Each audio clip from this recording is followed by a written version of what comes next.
3 രീതിയിലാണ് മനുഷ്യന്മാർ മരിച്ചു പോവുക. 3 രീതിയിൽ. അതിൽ ഒന്നാമത്തെ രീതി എന്താ അറിയോ? നിങ്ങൾ പെട്ടെന്നുള്ള മരണമാണ്. ഇന്ന് രാത്രി ഇപ്പോ ഏതുപോലെ ഇപ്പൊ നിങ്ങൾ രാത്രി വീട്ടിലേക്ക് എത്തുമ്പോൾ കേൾക്കാണ്, പിന്നെ പ്രസംഗിച്ചു പോയ പ്രഭാഷകൻ വഴിയിൽ നിന്ന് ആക്സിഡന്റ് ആയി മരണപ്പെട്ടു. ഇതാണ് പെട്ടെന്നുള്ള മരണം. അവിടെ എന്റെ ബാധ്യതകൾ ബാക്കിയായിരിക്കും, കടങ്ങൾ ബാക്കിയായിരിക്കും, ഞാൻ ആരെങ്കിലുമായി തെറ്റി നിൽക്കുന്നുണ്ടെങ്കിൽ അതും അവിടെ അവശേഷിക്കുകയായിരിക്കും. ഒന്നും തീർപ്പാക്കാൻ സമയം കിട്ടില്ല. അതെല്ലാം ബാക്കി വെച്ചിട്ടാണ് ഈ ലോകത്ത് നിന്ന് യാത്രയാവുക. അങ്ങനെ ഒരുപാട് മരണങ്ങൾ നമ്മൾ കാണുന്നതാണ്. ഇന്നലെ ഒരു കുഴപ്പമുണ്ടായിരുന്നില്ല, ശാസ്കരിക്കാനുണ്ടായിരുന്നു, സുബഹിസ്കരിക്കാൻ പള്ളി കാണുന്നില്ല, വീട്ടിലേക്ക് വിളിച്ചു നോക്കിയപ്പോ അറ്റാക്ക് വന്ന് മരണപ്പെട്ടിട്ടുണ്ട്, ഹോസ്പിറ്റലിലാണ്, ഡെഡ് ബോഡി ഇതുവരെ കിട്ടിയിട്ടില്ല. എത്രയെത്ര മരണങ്ങൾ നമ്മൾ അങ്ങനെ കാണുന്നു. ആ മരണത്തിൽ നിന്ന് അല്ലാഹുവിനോട് നമ്മൾ കാവൽ തേടണം. പടച്ചോനെ, പെട്ടെന്നുള്ള മരണം അതൊരിക്കലും എന്റെ ജീവിതത്തിൽ സംഭവിപ്പിക്കരുത് എന്ന് അല്ലാഹുവിനോട് നാം കാവൽ തേടണം. കാരണം ഈ ദുനിയാവിൽ ജീവിക്കാനുള്ള അമിതമായ ആഗ്രഹം കൊണ്ടല്ല, മറിച്ച് ഒരുങ്ങാൻ കഴിയാത്തയുള്ളൊരു മരണം അത് അത്രമേൽ ഭീകരമാണ്. കടബാധ്യതകൾ ബാക്കിയായിട്ടുള്ള മരണം അത് അത്രമേൽ ഭീകരമാണ്. ഒരാളുടെ അഭിമാനത്തിന് ക്ഷതമേൽപ്പിച്ച് അയാളോട് മാപ്പ് ചോദിക്കാതെയുള്ള മരണം അത്രമാത്രം ഭീകരമാണ്. 3 ദിവസത്തിൽ കൂടുതൽ ഒരാളോട് തെറ്റി നിന്നുകൊണ്ടുള്ള മരണം അതത്രമാത്രം ഭീകരമാണ്.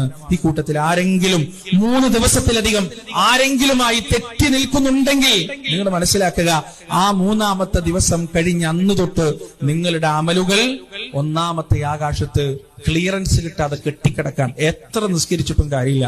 നോമ്പ് വരാൻ പോവാണല്ലോ, നോമ്പൊന്നും എടുക്കണ്ട, ഭക്ഷണം വെള്ളമൊക്കെ കുടിച്ച് നല്ല രീതിയിൽ നിന്നോ. കാരണം എന്താ, ഒന്നും കിട്ടൂല. 1ാമത്തെ ആകാശം കഴിഞ്ഞ് 7ാം ആകാശത്തേക്ക് വിചാരണക്ക് പോകുമ്പോൾ ഇതൊന്നും അവിടെ ഉണ്ടാവില്ല. കാരണം ഇതൊക്കെ ദുനിയാവിൽ തന്നെ അള്ളാഹു സ്വീകരിക്കാതെ കിടക്കുന്നുണ്ടാവും. അതുകൊണ്ട് ആ അവസ്ഥയിലുള്ള മരണം വരാതിരിക്കാൻ കാത്തു സൂക്ഷിക്കുക. മരണത്തിനൊരുങ്ങുക. ഇന്ന് തന്നെ ആരെങ്കിലുമായി തെറ്റു നിൽക്കുന്നുണ്ടെങ്കിൽ, ഉടക്കി നിൽക്കുന്നുണ്ടെങ്കിൽ അവരെ വിളിക്കുക, സലാം പറയുക. ചിലപ്പോ അവര് സലാം അടക്കൂലായിരിക്കും, നിങ്ങളുടെ ബാധ്യത തീർന്നു. മാപ്പ് ചോദിക്കുക. ചിലപ്പോ തെറി വിളിക്കായിരിക്കും, ആട്ടിയകറ്റായിരിക്കും, നിങ്ങൾക്ക് വലിയ വേദനയും പ്രയാസം ഉണ്ടാവും. പക്ഷെ നിങ്ങളുടെ കടമകൾ അവിടെ അവസാനിച്ചു എന്നതാണ്. പിന്നെ ബാക്കി അള്ളാഹു നോക്കിക്കോളും, പടച്ചറപ്പ് നോക്കിക്കോളും. അതുകൊണ്ട് ആരുമായും തെറ്റലില്ലാത്ത, ആരുമായും പകയില്ലാത്ത, വൈരാഗ്യമില്ലാത്ത സുന്ദരമായ ഒരു ഹൃദയവുമായി നമ്മൾ എപ്പോഴും തയ്യാറായി നിൽക്കുക. പെട്ടെന്നുള്ള മരണത്തെ തൊട്ട് അള്ളാഹുവിനോട് കാവൽ തേടുക. 2ാമത്തെ രീതിയിലുള്ള മരണം എന്ന് പറയുന്നത് ഒരുപാട് കാലം കട്ടിലിന്റെ മുകളിൽ കിടന്നിട്ടാണ്. രോഗിയായി എഴുന്നേൽക്കാൻ കഴിയാതെ കിടന്നിടത്ത് തന്നെ കാഷ്ടിച്ച് മൂത്രിച്ച് മക്കൾക്ക് ഭാരമായി, മഹലിന് ഭാരമായി, കുടുംബത്തിന് ഭാരമായി.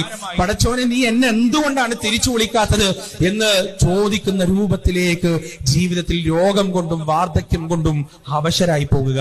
ഇതും നമ്മുടെ ഈമാനിനെ കവർന്നെടുക്കാൻ സാധ്യതയുള്ള, നല്ല ഇഖ്ലാസോടെ ജീവിച്ച ഒരു മനുഷ്യൻ ഇതുപോലെ കുറെ നാൾ കിടപ്പിലായിട്ട് അദ്ദേഹത്തെ സന്ദർശിക്കാൻ പോയിട്ടുണ്ട്. അദ്ദേഹം അവിടെ പറഞ്ഞെന്തെന്നറിയോ? എന്റെ പടച്ചോൻ എന്നോട് എന്താ